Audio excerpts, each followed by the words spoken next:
Hola, mi nombre es Memo y hoy vamos a hablar sobre una épica historia de aventura llena de drama, acción, comedia y romance. Vamos a hablar sobre lo que significa ser una buena o mala persona, sobre la idea de moral, sobre la importancia de las decisiones que tomamos. Básicamente vamos a hablar sobre las ideas y la filosofía de vida de una granjera que antes de cumplir 30 años había comenzado a trabajar en su obra maestra. Hoy vamos a hablar del magnum opus de Hiromu Arakawa, Full Metal Alchemist.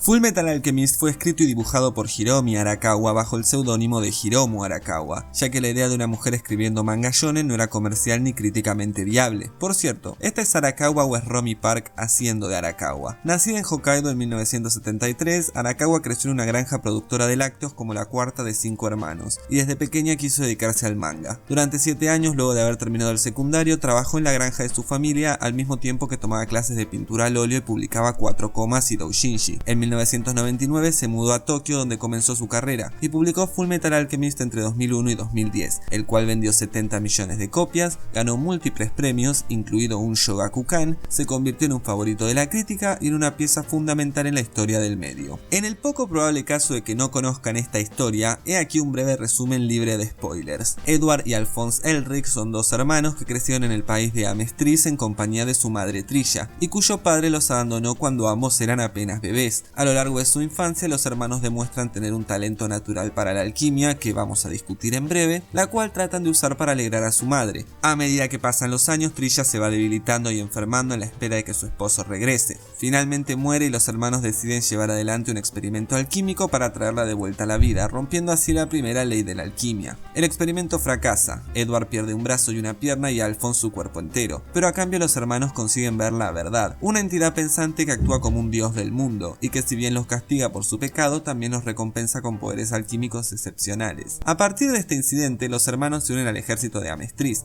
no por dinero o gloria, sino porque como agentes del Estado tienen más libertad para moverse por el país en su búsqueda de la piedra filosofal, una fuente de poder alquímico inagotable que podría restaurar sus cuerpos. En su búsqueda, los hermanos desentrañan una conspiración que tiene como objetivo a todo el país y que involucra a todos sus habitantes, incluidos ellos mismos. Desde un punto de vista puramente artístico y narrativo, Full Metal Alchemist es una historia bastante convencional, que combina elementos narrativos simples con los que la mayoría de los espectadores están familiarizados, y eso es lo que hace que sea una pieza tan accesible, sumado en el caso del anime con una presentación audiovisual de primera línea y un ritmo demoledor. No sorprende el éxito arrollador que tuvo, mismo el manga, el cual el arte es fantástico. Al respecto, Arakawa dice: Full Metal Alchemist es bastante violento desde la escena inicial, a una persona le arrancan partes de su cuerpo y a otra su cuerpo entero. Tenía que entrar en la historia desde este lugar profundamente emocional. Ya que era un desvío respecto a mis mangas shonen favoritos cargados con energía positiva, continué dibujando con la intención de que no fuese aburrido para los lectores. Añadí elementos cómicos o traté de agregar escenas que le dieran al lector un respiro de tanta tensión. Como dibujé el manga con este equilibrio en mi cabeza, el resultado final tiene esta especie de energía frenética. Y es esa energía frenética combinada con de nuevo el arte maravilloso parte de lo que hace tan disfrutable esta historia, porque honestamente es difícil hacer que una historia tan larga con tantos personajes, temas y locaciones se mantenga consistentemente interesante y divertida, pero Arakawa lo logra, y no podemos dejar pasar los giros y momentos emocionales que funcionan como una especie de motor a toda la historia.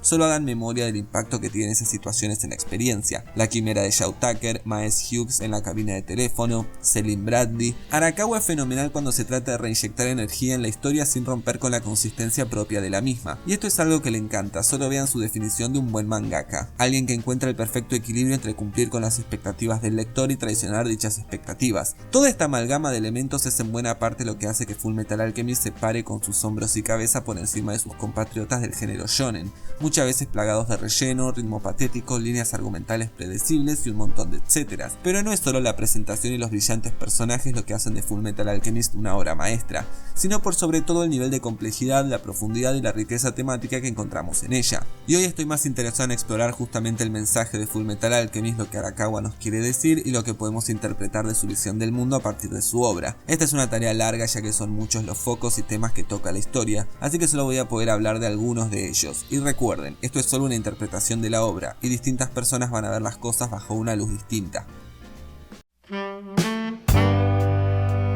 Antes Antes que nada vamos a considerar el elemento más importante y más reconocible de Fullmetal Alchemist, la alquimia. Según Arakawa, disfrutaba dibujando en mi cama, en el piso o donde fuese, así que al principio pensé que sería divertido poner mi trabajo en un manga. Desde ahí comencé a investigar varias cosas como la alquimia o la piedra filosofal. Mientras hacía eso pensé, la alquimia es interesante, así que integré esos elementos en la historia. Sin embargo, estaba más interesado en los aspectos filosóficos que en los prácticos. En el mundo de Fullmetal Alchemist, los alquimistas como Edward y Alphonse utilizan la alquimia para resolver problemas, ya sea el problema un brazo roto, un motor que no funciona o un soldado enemigo, y son individuos poderosos, particularmente aquellos que como Ed y Al han presenciado la verdad, pero no son infinitamente poderosos, pues la alquimia se rige por leyes y su poder se deriva de su armonía con el mundo natural. La alquimia tiene varias leyes, pero la primera y sin lugar a dudas la más importante es la ley del cambio equivalente. Para obtener o crear algo del mismo valor debe perderse o destruirse. Así, si digamos querés crear una lanza de hierro, tenés que transmutar la cantidad de hierro necesaria para hacerlo. El cambio equivalente es uno de los pilares temáticos de la historia y está en el centro de la visión del mundo que Arakawa nos quiere presentar y que por cierto coincide con la de ella. Este concepto viene de mi trasfondo granjero. Tu alimentación va en consonancia con el esfuerzo que estés haciendo. Más amas a tus animales, más te dan de vuelta. Más los cuidas, tanto mejor será su carne. Si el clima es terrible, necesitarás más trabajo para alcanzar mejores resultados. El cambio equivalente se basa en la energía que dejas al realizar la tarea que te fue asignada. De esta ley y de lo que sabemos del experimento de los hermanos, se desprende un axioma fundamental. Si para crear algo es necesario entregar algo del mismo valor, entonces crear vida humana es imposible porque no existe nada del mismo valor. Este es el tabú que rompen los hermanos Elric, el tabú de la transmutación humana. El cambio equivalente nos dice que lo que damos en la vida es lo que nos vuelve, y por su axioma nos dice también que nada tiene más valor, ni siquiera el mismo valor que la vida humana. Entonces el mundo de Fullmetal Alchemist es uno regido por justicia divina y karma, donde a los malos les llega lo que merecen, a los buenos su justa recompensa, y los hilos del destino protegen la vida humana, ¿no? No del todo. Pensar en el cambio equivalente de esa forma es bonito y hay algo de cierto en ello. Después de todo, los personajes que se encuentran de cara con la verdad, todos son castigados por sus crímenes acorde a ello. Los hermanos que querían volver a sentir el calor de su madre, uno perdió a la única familia que le quedaba y el otro nunca más pudo sentir calor de nadie. La que quiso traer de vuelta a su hijo perdió su capacidad para volver a engendrar uno y el que tenía una visión de cambio para su país quedó ciego. Ahora, parece un poco excesivo, ¿no? Quiero decir, los horribles castigos que sufren Edward, Alphonse, Izumi y Mustang son un tanto exagerados para sus supuestos crímenes, particularmente Mustang, que presencia la verdad sin haber roto ningún tabú. Pero Arakawa hace una distinción clara entre esos personajes y, por ejemplo, Padre, que al encontrarse con la verdad es absorbido al fondo del abismo. Esto nos dice que la justicia divina de Fullmetal Alchemist reconoce ciertos crímenes como peores que otros, pero que así todos deben ser castigados. ¿Y cuál es el pecado base que cometen todos estos personajes? Vanidad, egoísmo y deseo descontrolado. Quiero decir, ni Izumi ni Edward tienen problemas con el hecho de torcer la realidad y utilizar la alquimia para sus propios fines egoístas, y tal vez esos deseos sean nobles en naturaleza, pero el hecho de que los personajes estén dispuestos a hacer cualquier cosa para alcanzarlos, los convierte en potencialmente gente muy peligrosa, y la verdad los castiga para que no se conviertan en esa gente, como por ejemplo Padre o Shao Tucker. Como dice el dicho, el camino del mal está pavimentado de buenas intenciones. Arakawa nos está diciendo explícitamente que las malas acciones, sin importar qué tan nobles sean los fines que persiguen, son malas y deben ser castigadas acorde a ello, y que en su mundo el fin no justifica los medios, y de hecho Arakawa va incluso más allá, y deja en claro que de hecho los medios, nuestro accionar, es lo único que importa. Solo piensen en Roy Mustang, quizás el más heroico de los personajes de la historia, y su motivación y meta final es tomar el poder para sí mismo, o en Ling Xiao, que ayuda a los protagonistas, pero cuyo objetivo es convertirse en el emperador de Jing y alcanzar la inmortalidad. Esas son motivaciones sumamente egoístas, pero no importa cuál sea su meta final, porque su accionar es uno de proteger a los débiles y de sacrificarse por sus compañeros, y por lo menos desde el punto de vista de Arakawa, eso es lo único que importa.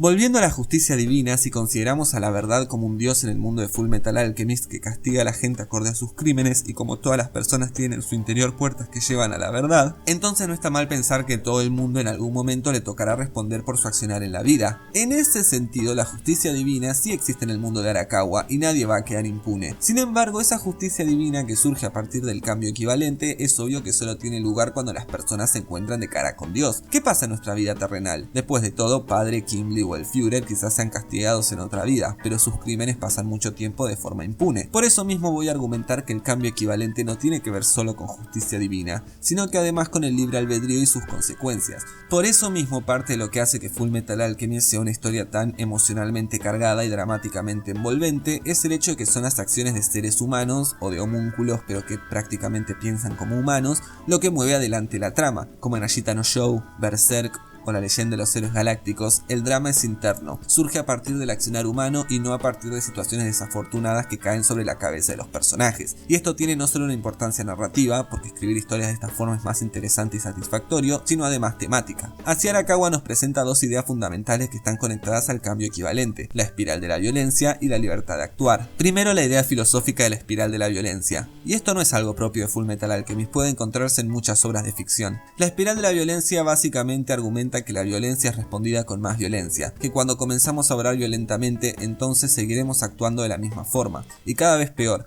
pues iremos insensibilizándonos ante el sufrimiento de los demás, y descubriendo que con violencia se consiguen resultados. Así se forma una espiral descendente de la cual es cada vez más difícil salir. Scar, por ejemplo, perdió a su familia en la guerra de Ishbal, a manos de alquimistas, y su respuesta es matar a tantos alquimistas como pueda. Esta venganza y violencia es respondida con más violencia, y Scar es perseguido por sus crímenes por el gobierno de Amestris. Pero es posible salir de la espiral de la violencia. Scar consigue salir, es un proceso difícil que lo obliga a autorreflexionar profundamente sobre sus acciones, pero es posible. Por supuesto que no todo es tan sencillo, y Scar tiene su contracara en Kimblee, quien se ve superado por su propia sed de violencia y termina encontrando redención únicamente a través de la muerte. Pero en medio del festín de venganza de Scar ocurre algo fascinante. Winry, cuyos padres fueron asesinados por Scar, lo cura, le muestra piedad, y eso cambia completamente la percepción del mundo que tiene Scar. Tanto Winry como Scar perdieron a sus familias en la guerra de Ishbal, pero sus respuestas ante el trauma fueron polarmente opuestas, y como resultado las vidas que construyeron desde entonces son polarmente opuestas. Esta es la segunda idea, la de la libertad de actuar por nosotros mismos.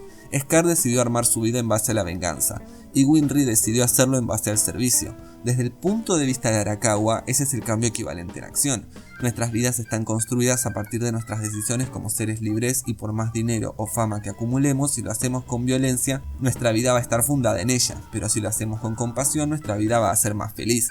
Y es muy importante remarcar que ni la vida de Scar ni la de Winry fueron accidentes, sino las consecuencias de las acciones que ambos tomaron como seres libres y racionales. No solo eso, sino que además la historia no justifica las acciones equivocadas por el contexto. Es lamentable y doloroso y trágico que Scar haya perdido a su familia a manos de los alquimistas, pero eso no justifica su sed de venganza y su comportamiento implacable. Escudarnos en nuestro contexto para tratar de justificar nuestras malas acciones es una idea profundamente equivocada, y lo único que hacemos es excusar nuestro infortunio llevando miseria a los demás, y Arakawa no es tímida en remarcar quién tiene razón y quién no. Scar está equivocado, por eso debe cambiar, y de hecho todos los personajes que participaron de la guerra de Ishbal, Mustang, Hughes, Hawkeye, Kimblee, incluso Team Marco, están obligados a cambiar o a morir. No se les da el lujo de seguir con sus vidas sin cargar con las consecuencias de sus actos, y por si no lo notaron, absolutamente todos los personajes de Fullmetal Alchemist deben cargar con las consecuencias de los actos, y las leyes de la alquimia no perdonan a ninguno de ellos, ni a los hermanos, ni a los soldados, ni a nadie. Todas estas ideas que se desprenden del cambio equivalente, como la justicia divina, el hecho de que el fin no justifica los medios, el libre albedrío, el cargar con la consecuencia de nuestros actos, construir nuestro propio destino, o que las buenas acciones son buenas y las malas malas, forman la visión de Arakawa sobre el ser humano como individuo. Pero Fullmetal Alchemist es una historia muy compleja, y la autora tiene mucho para decir no solo sobre las personas como individuos. Hablemos un poco sobre la familia. El concepto de familia es central a toda la historia, quiero decir, el nombre del villano es padre. Y nos dice Arakawa al respecto. La serie empieza con los hermanos Elric intentando revivir a su madre muerta, y lo hacen porque desean volver a sentir el calor de su familia. Si queremos un mundo donde las personas se apoyen más los unos en los otros, entonces quizás todo lo que necesitamos es simplemente ampliar el alcance de esa mini sociedad en forma gradual. Escribí la historia con ese deseo en la cabeza. Creo que su eventual destino es quizás un mejor entendimiento de la familia en una percepción más amplia del mundo. Si para lograr un mundo mejor lo que hay que hacer es formar lazos de índole familiar con gente que no es de nuestra familia, entonces Fullmetal Alchemist es un argumento un poco raro para esa idea. Claramente Arakawa, con su trasfondo de múltiples hermanos y trabajar por años en una empresa familiar, considera que la familia es un pilar fundamental de la vida. ¿Pero eso la hace buena en sí misma? Sí.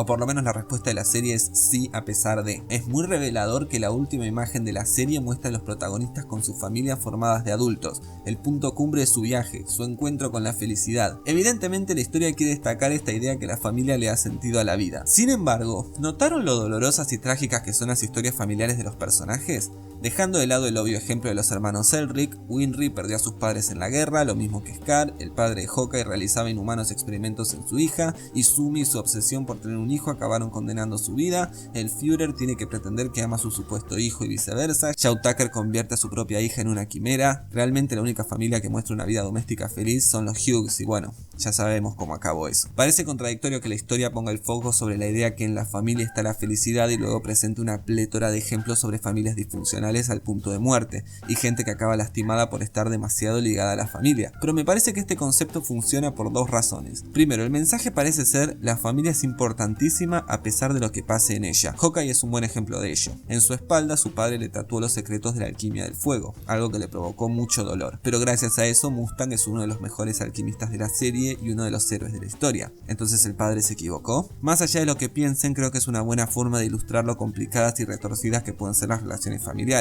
mucho más difíciles de manejar que las románticas. La segunda razón es que, si bien la mayoría de los personajes tienen trágicas y desgarradoras historias personales, muchos han encontrado felicidad en familias construidas por ellos mismos. Winry y los Elric con Pinaco, Avaricia con su grupo de secuaces, Hawkeye, Mustang y Hughes entre ellos y su grupo de trabajo. La lección que saco yo de esto es que la familia es importante, es fundamental para poder vivir en paz y felicidad, pero no tiene por qué estar determinada por lazos de sangre, sino que esos lazos pueden forjarse a través de la amistad o en la adversidad de situaciones traumáticas. Ya sea en un anime, un juego o una película, la historia está llena de amor fraternal y lazos entre hermanos. Estos lazos de hermandad que los personajes forman entre sí son los que le dan la fuerza y el coraje para seguir. Padre y los homúnculos son derrotados no por ser menos poderosos, sino por su incapacidad de formar este tipo de relaciones. Ahora, si vamos a hablar de lazos de hermandad, es necesario hablar sobre los Elric.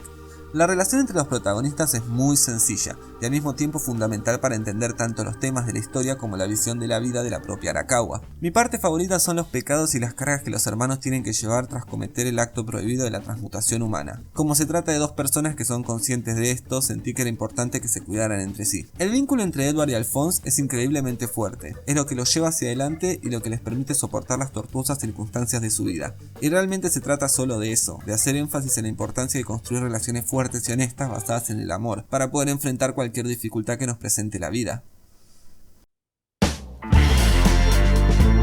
Además de todo esto, Fullmetal Alchemist es una historia profundamente política, y Arakawa no es tímida al momento de decir lo que piensa sobre la sociedad, la guerra y los sistemas en los que vive. La trama de Fullmetal Alchemist es en su núcleo un misterio político. El argumento principal gira en torno a una conspiración en el país de Amestris con el objetivo de eliminar a todos sus habitantes, para satisfacer el deseo de poder de su desconocido gobernante. Toda la historia del país desde el momento de su fundación fue dirigida desde las sombras por este gobernante para poder alcanzar su objetivo. Hablemos sobre la guerra de Ishval. La guerra de Ishval fue un conflicto entre Amestris y el país vecino de Ishval, que ocurrió años antes de que los hermanos Elric emprendieran su viaje. El ejército de Amestris invadió Ishval y gracias a su superioridad militar y particularmente a la participación de alquimistas como Mustang, Armstrong y Gimli, lograron de forma rápida y sencilla dominar el país, exhibiendo una tremenda brutalidad y desinterés por la vida de los ishvalianos, que dejó a todos los que participaron de ambos bandos completamente traumados. Arakawa pinta el conflicto de Ishval en una luz claramente negativa, pero la adición de este elemento en la historia no es al azar. En este punto me parece importante notar que buena parte de Fullmetal Alchemist surge de las propias experiencias de vida de Arakawa. Ya lo vimos cuando hablábamos sobre cómo su infancia afectó su percepción de la vida y la familia, y esto también es cierto con el conflicto de Ishval, pero también hay que saber que Arakawa realizó un trabajo de periodismo realmente loable entrevistándose con veteranos de guerra, refugiados, criminales y muchas otras personas para poder llenar su obra con sensaciones e ideas reales, surgidas de personas de carne y hueso. La mayoría de los problemas a los que se enfrentan los personajes, desde decisiones de vida o muerte hasta sus dolorosos remordimientos, surgen o bien de mi experiencia personal o de conversaciones diarias que tuve con gente de múltiples estilos de vida que tuve la fortuna de conocer. Simplemente estar vivo e interactuar con gente te va a poner en contacto con situaciones como estas. Sé que me está tomando una eternidad hablar sobre Ishval, pero antes necesito dar una pequeña clase de historia. El imperialismo japonés de fines del siglo XIX y principios del XX fue brutal, al nivel del imperialismo alemán o soviético. Hokkaido, la isla del norte de Japón, fue víctima de este imperialismo. Los habitantes originales de Hokkaido son los Ainu, a quienes el imperio japonés se ocupó deliberadamente de desplazar a través de una combinación de genocidio, sus números pasaron de 80.000 en el siglo XVIII a 15.000 en el XIX, integración forzosa y entregando las tierras de la isla a colonos japoneses dispuestos a trabajarla en su lugar. En este contexto y gracias a estas prácticas fue que la familia Arakawa consiguió sus tierras y su granja en Hokkaido. No sé cómo es el proceso de aceptar que tu estilo de vida y tu posición social están fundados en el sufrimiento de un montón de personas a manos de tu familia, no tengo idea, pero Arakawa sí, y en mi opinión Fullmetal Alchemist habla mucho sobre cómo se siente ella al respecto. Mis ancestros eran granjeros que desplazaron a los Ainu y les robaron sus tierras, pero irónicamente algunos de mis parientes son Ainu. Eso parece complicado, pero es un hecho de todos los días el tener vecinos de etnias distintas. Creo que los problemas serios del mundo surgen cuando la gente no se esfuerza en aprender por estas situaciones cotidianas, cuando les dan la espalda o las ven desde una sola perspectiva. En Fullmetal Alchemist, los soldados que participaron de la guerra de Ishbal son perdonados. Muchos de ellos se convierten en héroes a pesar de las horrendas cosas que han hecho. Scar es perdonado, a pesar de su implacable búsqueda de venganza y racha de asesinatos. ¿Quién resulta ser el culpable de las atrocidades cometidas en el conflicto? Padre, y me parece importante notar que Padre no es simplemente un personaje, sino que representa el sistema y los poderes en su lugar construidos a lo largo de muchos años que permitieron que algo tan espantoso como la guerra de Ishbal tuviera lugar. Arakawa ni siquiera culpa al Führer y a sus antecesores, y se siente de la misma forma respecto a Hokkaido. No culpa a sus ancestros, ni a su familia, ni a los japoneses, sino al sistema que permitió que el imperio de Japón cometiera semejantes atrocidades contra los Ainu, contra los coreanos, contra los chinos, contra los filipinos. No importa si los soldados de Amestriz son buenos o malos, si los japoneses son buenos o malos, esa pregunta es irrelevante. Lo que importa es que el sistema existe sobre una base de opresores y oprimidos, y permite y anima esta clase de cosas. Cuando se habla de privilegio y opresión sistemática, es a esto a lo que se refiere. Más allá de la naturaleza de cada individuo, si las estructuras de poder existentes están basadas en opresión, el sistema en su conjunto debe ser demolido. Y eso es exactamente lo que ocurre en Fullmetal Alchemist, cuando ishbalianos y soldados de Amestriz trabajan juntos para derrotar al sistema culpable de semejante tragedia. Sé que existe cierto sentimiento de mantener cosas como el anime apolíticas, porque de lo contrario es una forma de arruinar la experiencia, pero si no ves el paralelismo entre la relación de Amestriz, una potencia industrial imperialista, e Ishbal, un país más pequeño con menos desarrollo tecnológico,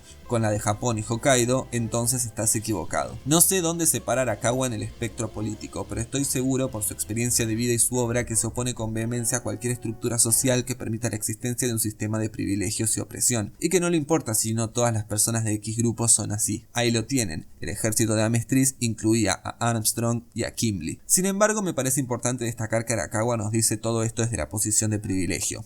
Su familia se benefició con la conquista japonesa. No digo que esto invalide su perspectiva o la haga menos certera, pero sepan que no estamos escuchando al oprimido hablar sobre opresión, sino al opresor.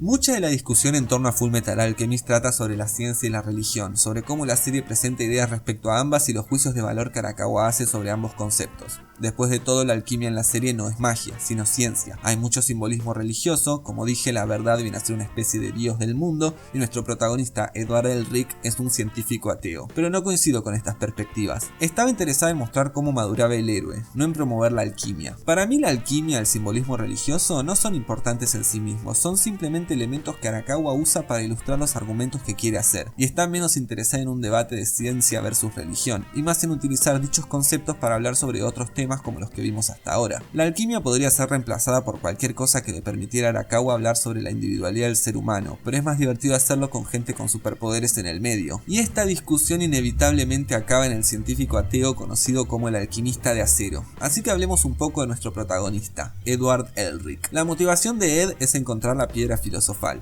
la fuente inagotable de energía alquímica que le permitirá recuperar el cuerpo de su hermano, a pesar del hecho de que por culpa de la alquimia es que su hermano y él perdieron sus cuerpos. Todo lo que hace Ed al principio de la serie está guiado por este objetivo, y su ciega confianza en que la alquimia es, en definitiva, lo que le va a permitir alcanzar su objetivo. Pronto descubre que la piedra filosofal, si bien es una fuente de poder alquímico inagotable, se fabrica asesinando gente, una línea que Ed no está dispuesto a cruzar. Cuando aprende que Padre tiene un plan de matar a todos los habitantes de Amestriz para construir la más poderosa piedra jamás vista, el objetivo de Ed pasa a ser detener el villano y su plan siniestro, pero a medida que la historia progresa se vuelve más deprimente. Sin la piedra, Alphonse jamás va a poder poder recuperar su cuerpo, por lo que la lucha de nuestro héroe es en vano. Incluso si los hermanos consiguen derrotar a Padre, su recompensa es simplemente el seguir viviendo con sus cuerpos malditos, el seguir cargando con su pecado de romper con el tabú. Pero como todos sabemos, Alphonse acaba recuperando su cuerpo, y esto es lo que hace brillante la culminación del arco de Edward. No es con la piedra filosofal que Ed logra salvar a su hermano, sino renunciando a aquello que lo guió toda su vida, a aquello por lo que se ha obsesionado desde pequeño,